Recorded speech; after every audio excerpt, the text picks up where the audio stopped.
have been discussed about the utilization of radioactive isotope in the biogenetic study. तो एक word आता है इसमें, अलग अलग वर्ड्स अगर हम देखें तो इसके अंदर आता है सबसे पहले बायोजेनेटिक स्टडी। तो अगर हम इसको देखें कि ये दो वर्ड से मिलकर बना है, बायोजेनेटिक, बायो का मतलब क्या होता है, लिविंग से रिलेट करता है, ठीक है। और इसके अंदर हमारे पास रेडियो एक्टिव आइसोटॉप्स, रेडियो का मतलब होता है रेडिएशन,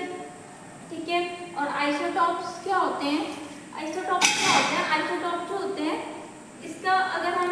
इसको देखें तो आइसो प्लस टॉप, आइसो का मतलब क्या होता है सेम, टॉप्स प्लेस, तो इसके अंदर क्या होता है आइसोटॉप्स क्या होते हैं जिनका सेम एटॉमिक नंबर होता है, जो एटॉमिक नंबर है वो सिमिलर होता है और जो उनका एटॉमिक मास होता है वो डिफरेंट होता है।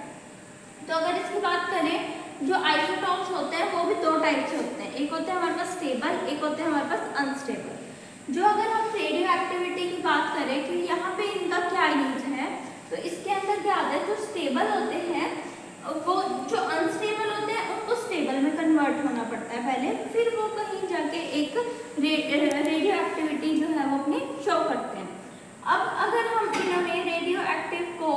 अनस्टेबल को अगर स्टेबल में कन्वर्ट होना है तो वो कैसे कन्वर्ट होंगे, अल्फा बीटा गामा रेज को एमिट आउट करके जो है वो स्टेबल फॉर्म में कन्वर्ट होंगे। नेक्स्ट अगर आता है नेक्स्ट वर्ड आता है हमारे पास यूटिलाइजेशन। यूटिलाइजेशन का मतलब क्या है,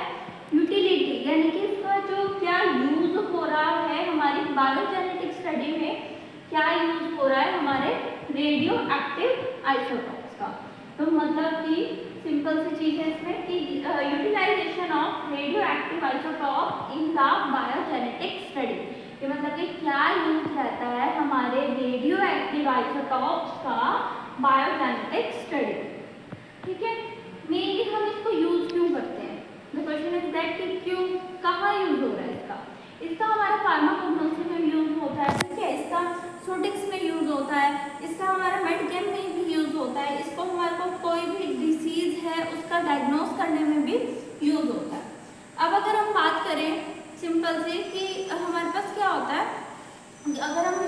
बेसिक मेटाबोलाइट्स की बात करें तो हमारे पास दो तरह से मेटाबोलाइट्स होते हैं, एक होता है हमारे पास प्राइमरी मेटाबोलाइट्स, एक होता है हमारे पास सेकेंडरी मेटाबोलाइट्स। तो प्राइमरी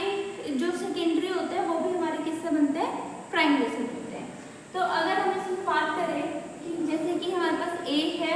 बी है, सी है, डी है, तो ए जो है हमारा प्रिकर्सर से लेके जो हमारा एंड प्रोडक्ट होगा उसके बीच में क्या जैसे इंटरमीडिएट्स हैं उन सब चीज़ों को स्टडी करना, ठीक है, कौन कौन से मेटाबोलाइट्स का यूज हुआ है, कौन कौन से पाथवे यूज हुए हैं, ये सब चीज़ें स्टडी करना, बायोसिंथेसिस की स्टडी, वो सब हम